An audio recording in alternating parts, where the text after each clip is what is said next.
বাসায় মেহমান আসলে কার না ভালো লাগে বলেন? আমার তো অনেক ভালো লাগে, অনেক খুশি হই যখনই আমার বাসায় কোনো গেস্ট আসে। আর সে যদি হয় খুব কাছের মানুষ তাহলে তো আর কথাই থাকে না। আমার তো তার আগের 3 দিন থেকে ঘুমই আসবে না, কখন আসবে, কি করব, কি রান্না করব, সেই টেনশনই করতে থাকি, সেই চিন্তা করতে থাকি, সেই স্বপ্ন দেখি। তো আমার বাসায় কারা আসবে আর আমি তাদের জন্য কি কি রান্না করব সব কিছুই আমি আপনাদের সাথে শেয়ার করব। তবে আজকের ভিডিওতে আমি তাদের জন্য কি কি রান্না করেছিলাম সেই ভিডিওটা আমি আপনাদের সাথে শেয়ার করব। আর কারা আসছিল সেই ভিডিওটা আমি অন্য একটা ভিডিওতে আমি সব কিছু শেয়ার করব। তো মেহমানদের জন্য আমি কিন্তু বিকালের নাস্তা এবং দুপুরের খাবার সব কিছুই আইটেম করেছিলাম।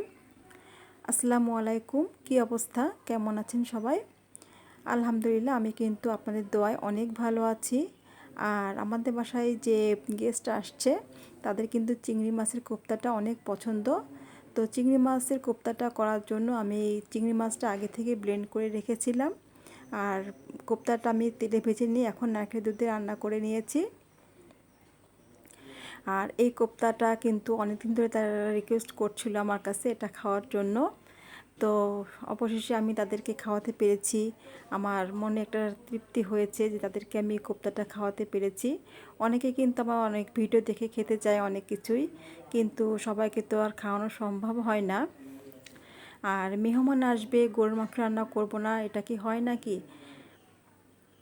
গরুর মাংসটা তো সবারই পছন্দ। তো আর বিশেষ করে আমার হাতের গরুর মাংস রান্নাটা সবাই পছন্দ করে থাকে।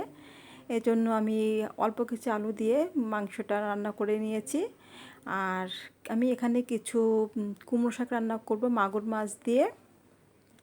আর এই শাকগুলো কিন্তু আমার গাছের শাক, এজন্য শাকটা যে এত টেস্টি, এত মজার।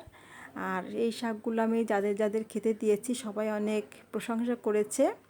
এটা হচ্ছে আমার গাছের চাল কুমড়ো শাক। আর এটা কিন্তু আমি ভিডিও দেওয়া আছে চাল কুমড়ো গাছের। আমার অলরেডি চাল কুমড়ো শাকের তরকারিটা হয়ে গেছে। এখন আমি একটু পরে এটা নামিয়ে নেব। মাগুর মাছ দিয়ে চাল কুমড়ো শাক রান্না করেছি। আর এখন আমি আরেকটা আইটেম রান্না করব, সেটা হচ্ছে কচু শাক। শুধু মেহমান আসলে যে শুধু মাছ মাংসই খাবে সেটা তো নয়, অনেকে কিন্তু এই ধরনের আইটেমগুলো পছন্দ করে থাকে।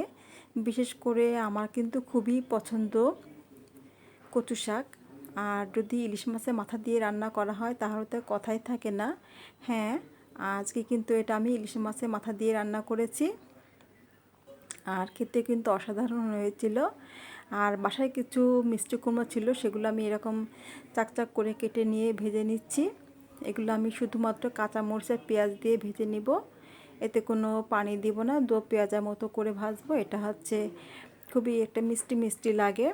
আর এই খাবারটা সবাই কিন্তু ছোট বড় সবাই পছন্দ করে।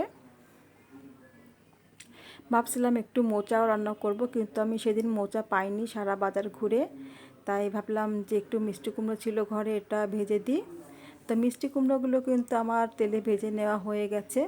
এখন আমি কিছু পেঁয়াজ আর কাঁচামরিচ দিয়ে ভেজে নিচ্ছি। আমি কিন্তু পেঁয়াজ অনেক বেশি দিয়ে থাকি, তবে এখন আর বেশি পেঁয়াজ দিতে পারিনি, পেঁয়াজের দাম অনেক বেশি বেড়ে গেছে, এজন্য আজকে একটু কম পেঁয়াজ দিয়েছি। আর মিষ্টি কুমড়োটা আমার ভেজে নেওয়া হয়ে গেছে।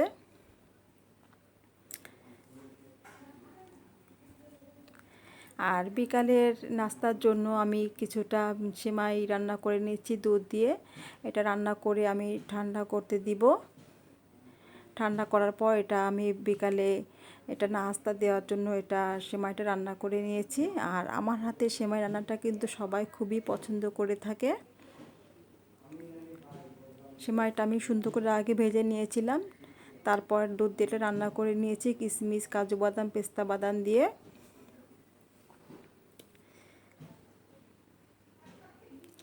সেমাই রান্নাটা আমার হয়ে গেছে, আমি এটা সার্ভ করে নিয়েছি। আর বিকালে হচ্ছে এটা আমি মেহমানদের খেতে দিব। আর মেহমানদের জন্য এখন আমি অন্য কিছু আইটেম নাস্তার জন্য রেডি করে নেব।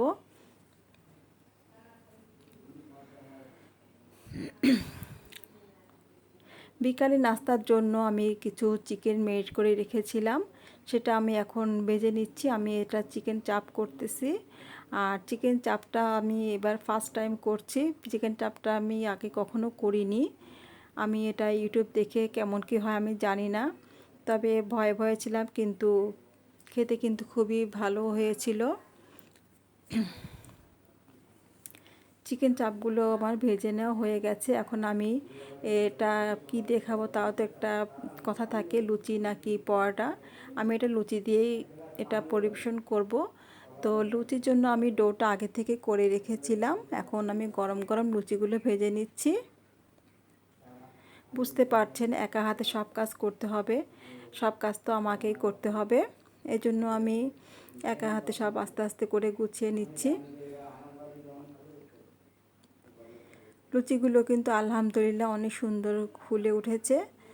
তো আজকের ভিডিওটা কেমন লাগলো আপনাদের কাছে, সবাই এটা শেয়ার করে দিবেন যদি ভালো লেগে থাকে, আর লাইক কমেন্টস করবেন। সবাই আমার পাশে থাকবেন, আমার জন্য সবাই দোয়া করবেন, আমিও আপনাদের জন্য দোয়া করব। আসসালামু আলাইকুম।